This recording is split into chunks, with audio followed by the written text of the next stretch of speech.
Bon, fait que pour la suite, quand on clique sur Gordon, c'est juste ça qu'on a à décider. Fait que oui, on peut décider, admettons, 10, 20 ou moi j'avais décidé qu'on mettait 100 $.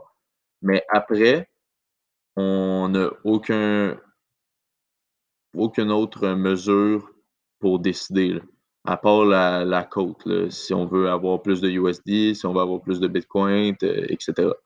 Mais c'est les seules options qu'on a. Qu'est-ce que je voulais me montrer? Le Gridbot. Ouais, le Gridbot, c'est un peu, tu sais, on parlait de finger loops, là, la stratégie. C'est un peu ça, là, avec les supports et les resistance levels, euh, la stratégie. Je l'ai remis en AI parce que ça fait que ça s'ajuste automatiquement à chaque jour. Et présentement, on est à 1%. C'est pas, puis ça veut dire 1,31 $, là, parce qu'on a juste 45 US. Euh, fait que c'est vraiment pas, c'est pas mauvais, mais c'est pas vraiment bon, tu sais. Euh, Fait que ça, c'était pour le Gridbot. De toute façon, si on prend le Pro, on va avoir tout accès à ça. Si je m'en retourne dans My Deal, c'est ça. Là, en ce moment, juste ces trois bots-là, là, qui sont les Gordon, euh, ils ont deux positions d'ouvertes. Fait qu'à date, on perd de l'argent sur celle-là.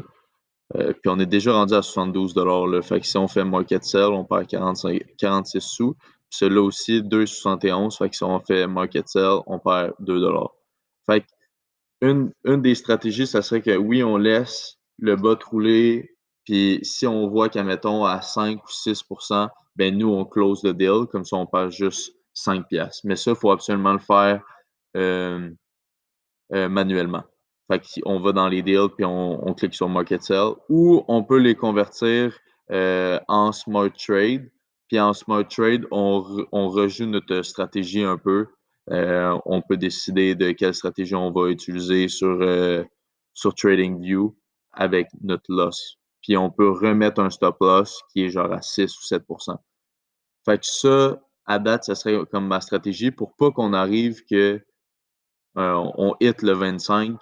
Fait que, parce que 25 pièces one shot, ça fait mal, puis c'est long à remonter, là. Puis pendant ce temps-là aussi, ils peuvent pas avoir d'autres deals parce que si on regarde toutes les Gordon bots, c'est des composite bots, fait qu'ils checkent plusieurs paires, mais ils peuvent juste ouvrir un deal à la fois. Fait que c'est pour ça que si, admettons, on prend un loss à 5%, ce qui est pas si grave, on perd 5 piastres, mais il peut réouvrir un deal plus tard ou qui va être plus profitable, à mon avis, à moi, là. Fait que ça, on s'en va dans mes deals. On, on peut rajouter l'autre bot que j'aimais, qui a fait beaucoup de deals, c'est le Composite premier test. Présentement, il perd beaucoup d'argent, là. Ben, beaucoup d'argent.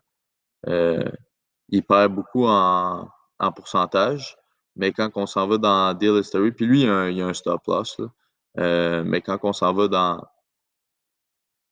dans les History, il a fait beaucoup de trades, des petits gains à chaque fois, là. Je vais juste enlever les autres. Ça, c'est juste depuis le 28, depuis le 29. C'est ça. Parce que j'ai fait les ajustements le 29 concernant le bot. Fait qu'il a fait 23 deals au complet, 8,49 en 2 jours. C'est excellent. Puis ça comporte aussi. C'était juste du vert. Mais comme je vous dis en ce moment, il y a de l'air à pas bien fonctionner là, aujourd'hui parce que, comme vous pouvez le voir, là, il perd 6% et là, 9%. Ce qui est énorme là, sur un 60 $. Là. Fait que pour l'instant, je suis pas sûr sur celui-là.